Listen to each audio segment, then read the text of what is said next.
Good morning सर्वांना. आत्ता आम्ही निघालेलो आहोत कास पठारला. तर साताऱ्यातनं कास पठारकडे वळाल्याबरोबर सकाळी 7:30 वाजले होते. मॉर्निंग वॉकला वगैरे लोक आलेली.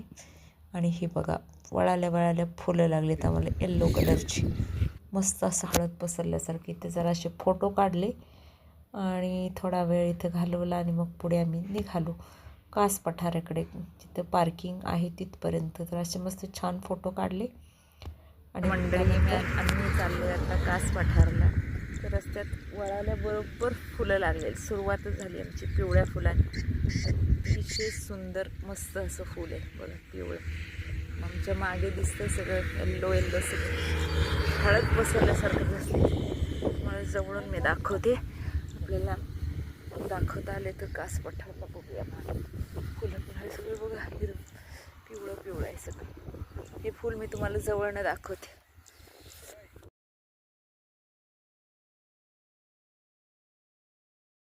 पार्किंगपर्यंत आम्ही गाडी लावून वरती तिथल्या बसनी आलो आणि इथे फिरायला आतमध्ये गेटमध्ये आम्हाला सोडलेलं होतं. तर आता आपल्याला फ्लावर्स बघायचे. खूप धुकं असल्यामुळं सगळी काही फुलं बघता आली नाही, पण जेवढी काही फुलं बघितली तेवढ्यांचा फोटो काढले, व्हिडिओ काढला.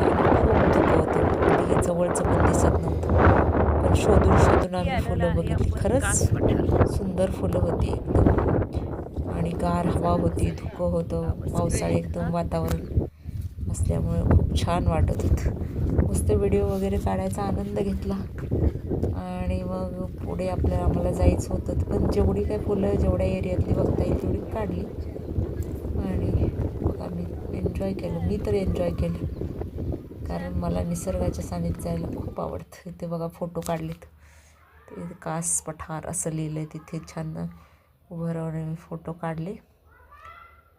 आणि फुलं खरं तर खूप आहेत, आम्ही खूपच कमी बघितली.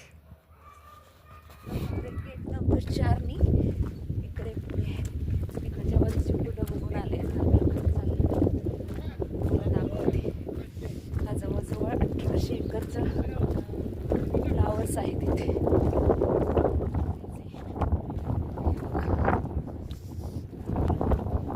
तुम्ही गाईड करायला बसलाय? हाय, मोबाईल मध्ये.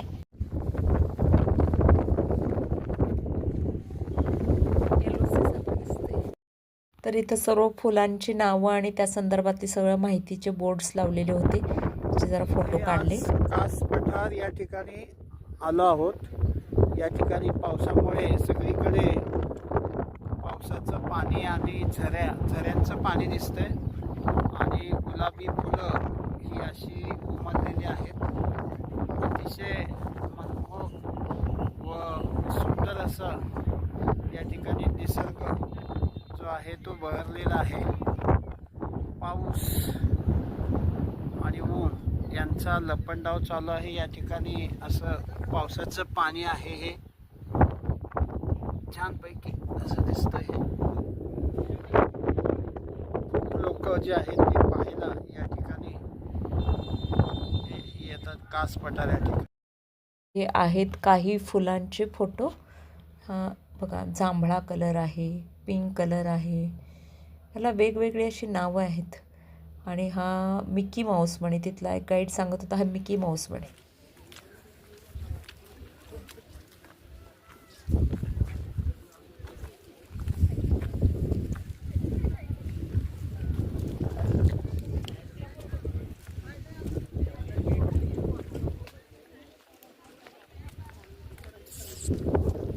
झाल्यानंतर आम्ही परत बस आली, त्या बसने आलो पार्किंगपर्यंत, गाडी घेतली आणि मग रिटर्न परत यायला लागलो.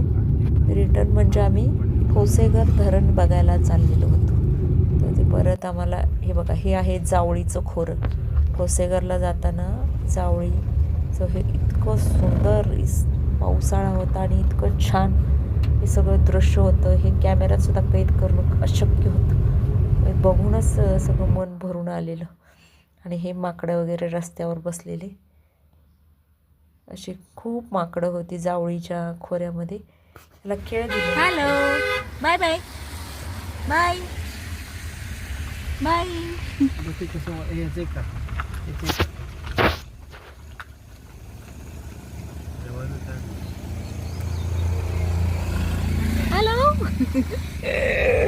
कसली भारी बसली ती.